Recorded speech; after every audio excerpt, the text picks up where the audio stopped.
All right, here we go. This is our fourth live session from Limmer Education. This is a little impromptu, unannounced, and possibly a shock to some people at Limmer Education.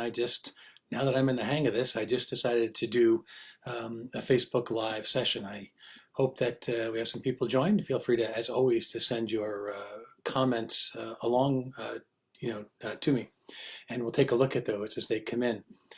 All right, the concept here today, we've talked about the switch. We've talked about changing now from the in-person classroom to the online classroom when the honeymoon's over. And I think, today we might call this one, we're not in Kansas anymore, Toto, or possibly lowering the boom or dropping the hammer on students, because now not only have we gotten into this long term, now we're facing some issues. I'm personally finishing my third week doing an EMT class and an AEMT class. What was probably 80 or 90% bricks and mortar for Galveston College in Texas. I am now taking this fully online, and that has certainly, had some experience with it. Well, now 3 weeks into this, we're finding out that people are into class or they're not into class. Much like a bricks and mortar class, I'm finding that there are different groups of people who are thriving, people who are not, people who are participating, people who are not, some people who have passing grades, and some do not have passing grades. I kind of put those into a couple different categories, and maybe you'll see these. We have people that weren't doing well generally in class when it was bricks and mortar, and then that continues now that we are totally online. We have those students that don't do that. Then we had students who were doing okay in a bricks and mortar class, but they're not doing particularly well online, or not thriving, or at least not thriving yet in this online world of EMS. Now, we certainly can talk more about that, but let me get to the third one. We also have the third group of people, those who are going to do well no matter what they do, all right? And there's a lot of factors really that come into play in this, and some of the things that I've observed are people who are intrinsically motivated, that have decided that they wanted to be EMTs. They came into this class to be EMTs. Nothing will stop them from being EMTs. That's generally the last group that's there. I will say, however, that for people with relatively short attention spans, of which I am one, EMS is an ideal profession because we go from call to call to call. We don't have desks and piles of work and things to come back to many times. We have to keep the ambulance stocked and do otherwise, but EMS is really an ideal place for people like that. However, even for people who want to be in EMS without the being in class and the schedules and the educator being right there, I mean physically right there in the room with them, we do find people that struggle a lot with this lack of structure. Having to have discussion board posts done at a certain time. I have a fair amount of experience teaching and building curricula for online classes, and in most classes that I have taught, the majority of the discussion board posts are done in the last 48 hours, and a preponderance of those probably in the last 24 hours online. The problem with that being is no one is really discussing. They're coming into post, look around. If your discussion board rules say, hey, we've got to make a couple posts, they make a couple posts, boom, in and out, and they don't really get the benefit of that. So I think that, we see these groups, and you're going to know, and I talk about discussion boards, maybe I'm, an old timer in distance education, as I value something as low tech, but as potentially powerful as a discussion board in EMS. In my AEMT class this week, for anaphylaxis, I put up 4 different cases. And what happens is when you read the book, or if you're looking at the slides, it basically says, well, there's 2 categories. There's allergic reaction or there's anaphylaxis, right? But we know that only a relatively small number are the allergic reactions, and then the true anaphylaxis is relatively rare. Things tend to fall somewhere in the middle, right? Discussion boards were a way for me to bring that out, and I actually had a little bit of success. I put up 4 cases. I had one that was not anaphylaxis. It was just a little bit of skin reaction. And I had 2 that were clearly anaphylaxis. And I had one that someone was developing a little lump in their throat, and they were allergic and they think they were exposed, but that's all they have. So by doing those and having people discuss what they would do, I would then be able to go out and say, all right, in my discussion boards, I would say, all right, so you chose this, or you said it might be anaphylaxis, and I got to get them to think, to be able to say, well, what are the criteria? Well, airway and circulation, right? We can compensate for some circulation problems. It's hard to compensate for a closed airway, right? So that there are certain things that make a difference. And then we brought up more topics, like how long after the introduction of the antigen did the reaction happen, and what was the route, and we talked about that. And then a student said, I did administer 0.3 to 0.5 milligrams of epinephrine. I am like, okay, pick one, right? I mean, think about it, 0.3 to 0.5. All right, pick it. Just pick what you're going to do and then tell me why. I try and recreate a situation that people have, that I want to have with them in class. And at the end of this series of discussions, I want students to get an equivalent to what it would have been in class. I ended up posting an article.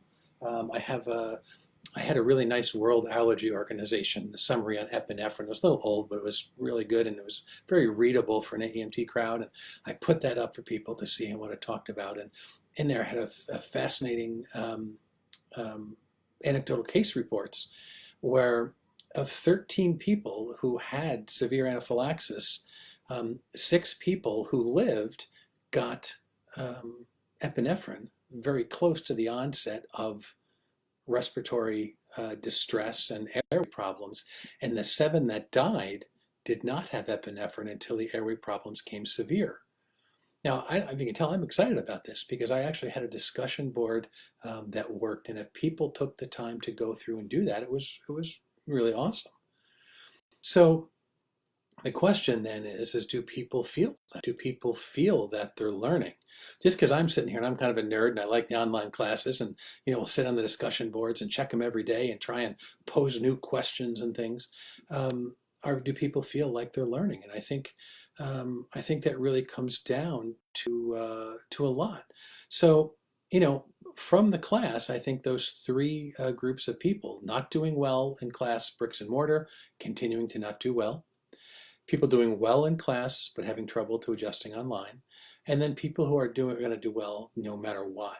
And I can tell who those people are in the discussion boards, and I can tell who those people are when they take the FSDAP exams.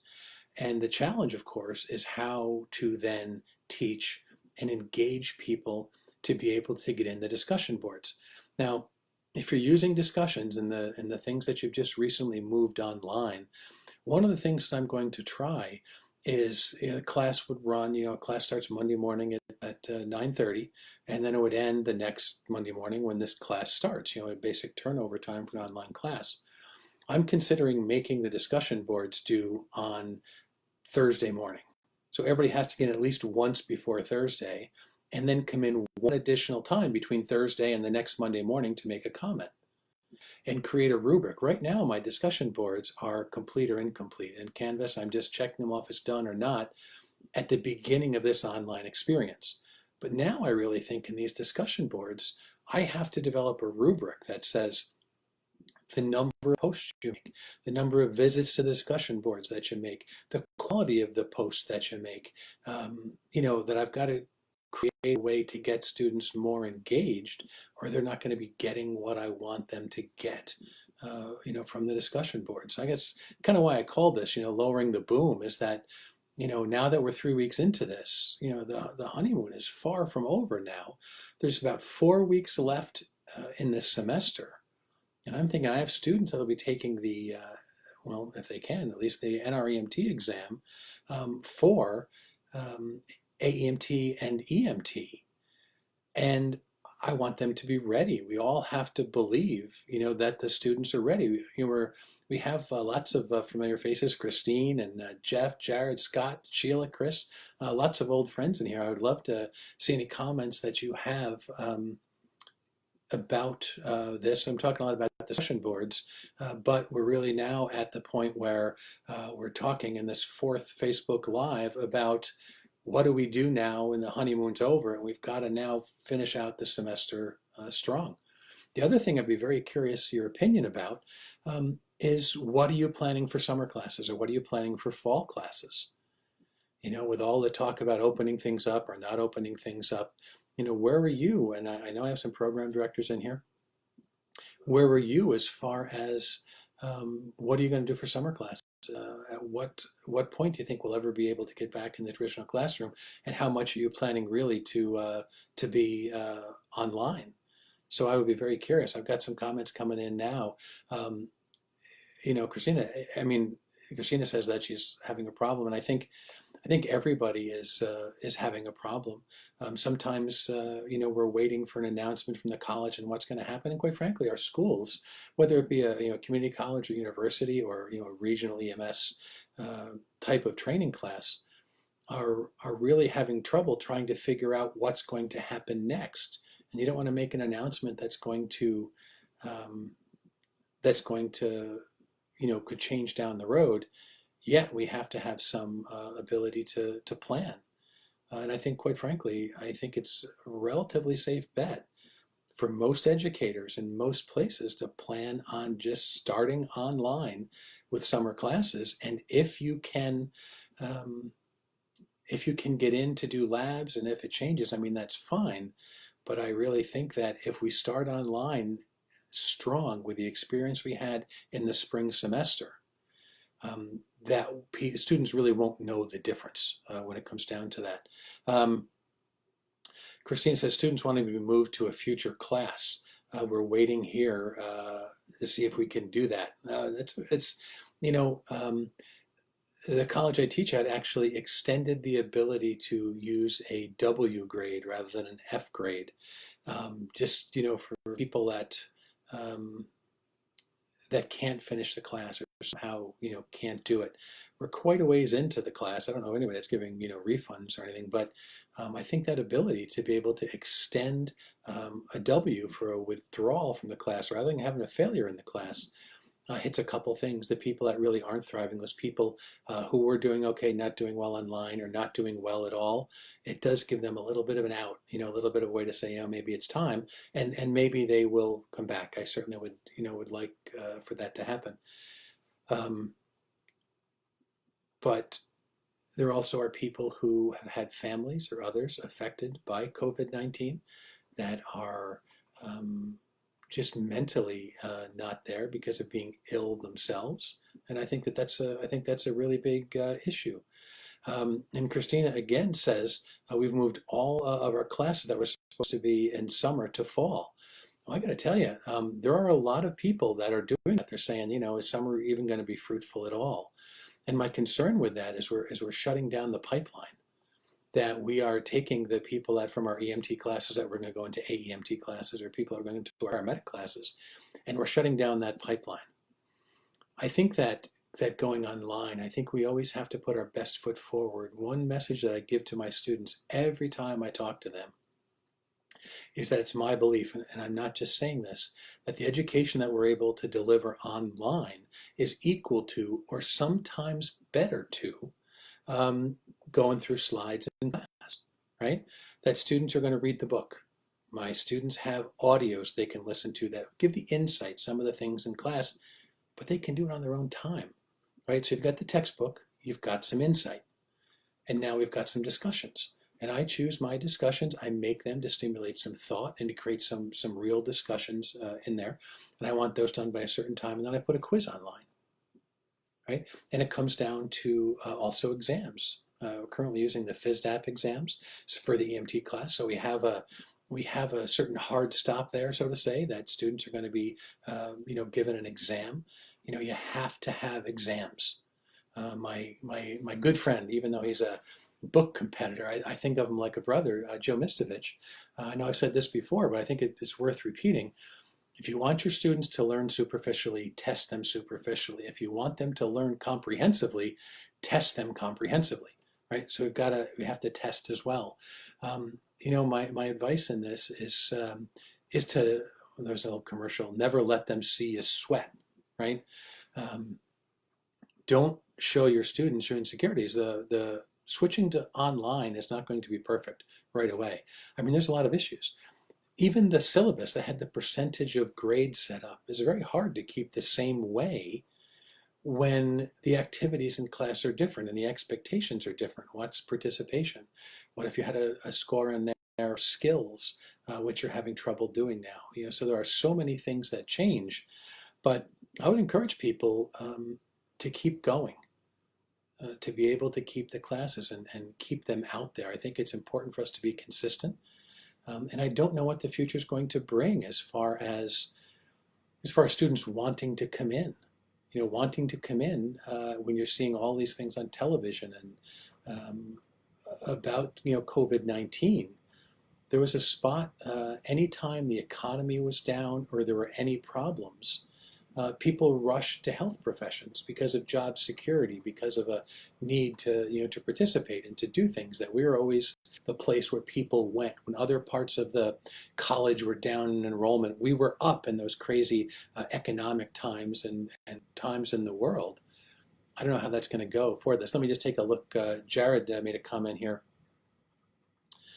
Switched online via Zoom for the last remaining few lectures, and that's good, regardless of the platform you use. Using being online and having a person, having them see your face, even if you have a face made for audio, you should do that. Be present, recognizing that it's a lot more difficult to sit at your house and watch a video screen for 4 hours than it is in class. In class, you're a captive audience. At home, you're not. Please don't forget the breaks you take. I would even say to maybe use a little bit less time, but substitute that with discussions or case studies or homework that helps put it together. Mass has canceled psychomotor exams at least until June. A lot of places are struggling with that, what to do. Now, Pearson VUE, which closed, and then I think registry put some pressure on them to open. I think that Pearson VUE for the NCLEX and the PA and the National Registry pulled the rug out from under them, never told them. I think they put pressure on them, got them to open up. Great job, National Registry. I think they're staying on top of this. I think that they're doing really well, as is COE.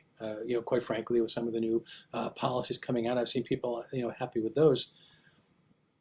Pearson VUE, according to the registry site, and then clicking through to Pearson VUE, closed again. So Pearson VUE closed again, saying it didn't have enough disinfecting supplies to take care of all the students that were going to be coming in and using that. So now I think Pearson VUEs appear to be closed again, although non-Pearson VUE centers that offer the Pearson VUE tests, I do believe will continue to be open. And I think that may help for now. The National Registry, I'm sure, is looking at options for that. We have to continue the pipeline.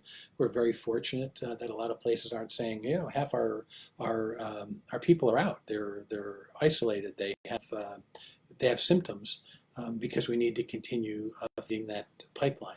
So let me click through and just get the rest of what Jared said. Summer classes are moved until after the 4th of July. Okay, I think that's good. It's going to make things a little compressed and fast. I guess that's the traditional summer session 1, summer session 2 kind of course. I have a 10-week EMT class coming up over the summer, and that's going to be fast. If you take an average EMT book, I'm obviously very partial to yellow, those of you that know me and my EMT books, taking 42 chapters over 10 weeks makes it a pretty busy time frame for people to go through in those summer classes.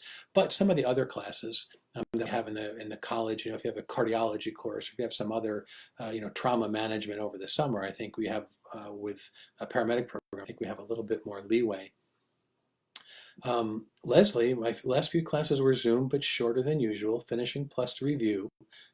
It's interesting how excited the students were to see each other. I got to tell you, The classes I'm teaching, I hadn't met the students before. Not only did we switch from on campus to online, an instructor left the program, so I filled in.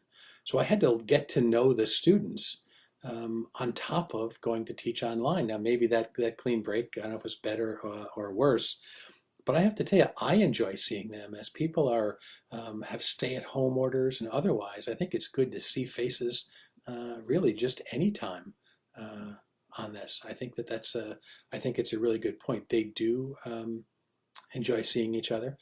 Students in Galveston have their own group chat that they use. I would love to be a fly on the wall in that. I am not, but they do communicate and support each other that way, and I think that's really important. I think that sometimes we look at students and figure that we have to lead this. We have to be in charge and be online. When some of us, it's probably more of a struggle to be online than it is for students, quite frankly. Um, I think we have to be really creative about how we deal with skills and what we do as we talk about lightening up on some of these restrictions. And people say we can have small groups on the campus. And there are some campuses that are already doing that. If you are in a place geographically, you're not currently in Maine where it's cold all the time like I am, getting outside is one of the strategies I heard someone talk about today, is doing some of the skills outside. It would be less to have to clean inside as far as disinfecting. In between lab stations, you'd be outside. If you had a little bit of a breeze, you had that outside environment, you may have less transmission, some space to keep people apart as well, and maybe even a pleasant environment. If you bring people back to campus or a place where you have the ability to go outside and do small group skills work, I think that would be great. If anyone was here last time, I talked about trying to get students some key equipment that we could use to get them to practice at home. Bobby Wales was on this from the Heart Association and talked about some of the issues that he had had in getting quality instruction on how to do things when you're watching someone on video. It certainly isn't the same as when you can go over to a person and say, okay, no, when you hold the bag valve mask on, you need to be able to do this. It obviously is much more challenging when you do that via video. But we don't have a choice, and we have to get our students out.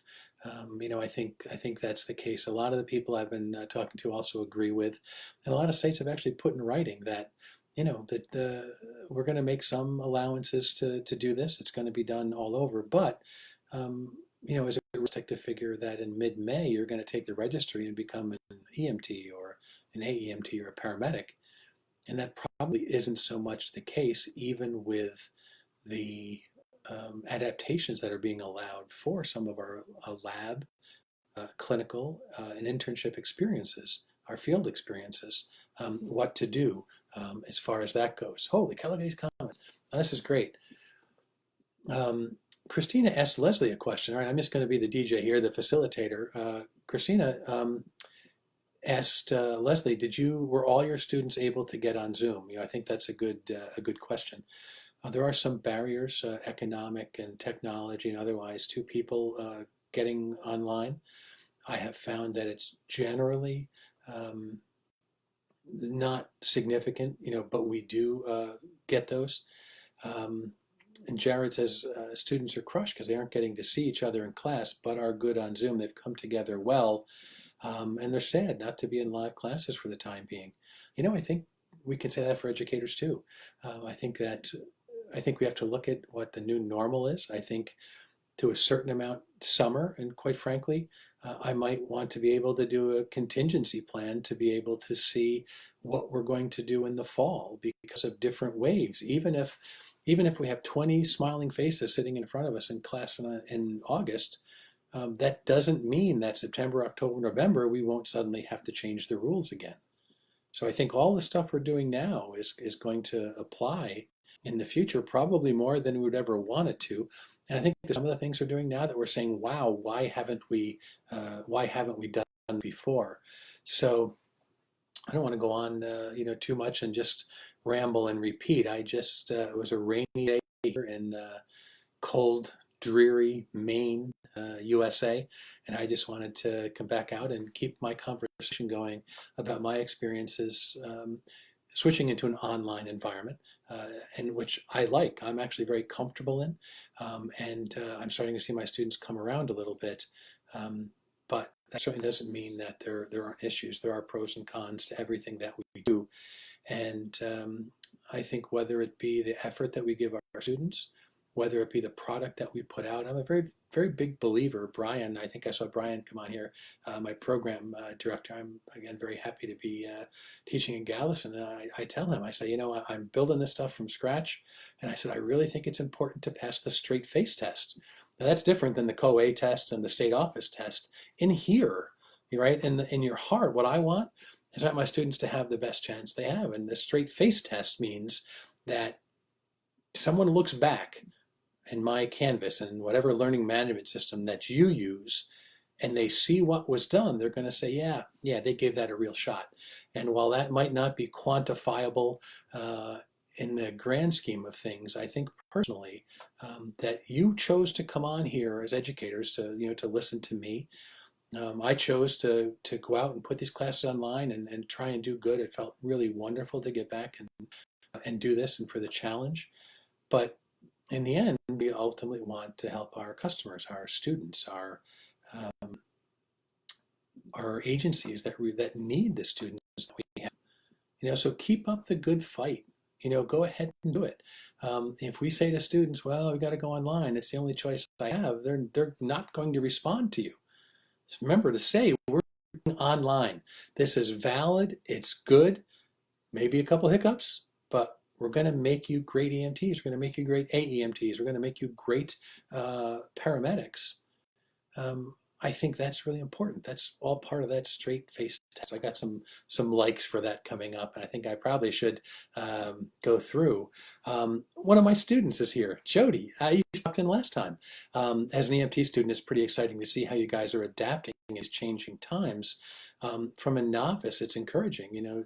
Jody popped in here, and obviously confidentiality-wise things to say, but when students are engaged, you feel that online just like you feel that in a classroom. You can tell the difference, and students can tell from educators whether they're engaged or not, or whether they believe it will work and that it will work. And there's a certain part about believing, I think, that we have to stick to. That straight face test, that believing, that serving our audience and learning from this, knowing that in the future we're going to have to continue to go online for some time to come, if it's not the new normal, that we don't just choose to do it for the next 12, 18 months because we are figuring there might be another wave coming through or something else going on, or even in one area that there appears to be a lot of infections and problems. We'll do that. Thank you, Jody. Mark Johnson from Colorado. We chatted about some labs and some other things. Thank you for popping on. Terry from I met in Indiana, old friend Mike Ward. Thank you all for being here. I don't want to keep this going. Anybody who knows me knows that I can talk quite a bit, but we're coming up on about half an hour. I think it's a great time in this fourth installment of online adventures that we're all having together. This one was titled "We're Not in Kansas Anymore, Toto," and I think that that's very appropriate. Thank you all for coming by and for your comments and participation. It makes this really fun for me, and these connections I think are important, and not only in times of personal distancing, but in trying times as we're learning from each other in this new and sudden online environment. So take care, all of you. Mike Ward, that straight face is yours. You can have it, totally. And you're a good man. All right, thank you all. And thanks for coming by. It means a great deal to me. Stay healthy, and I'll be on again soon. You can't shut me up.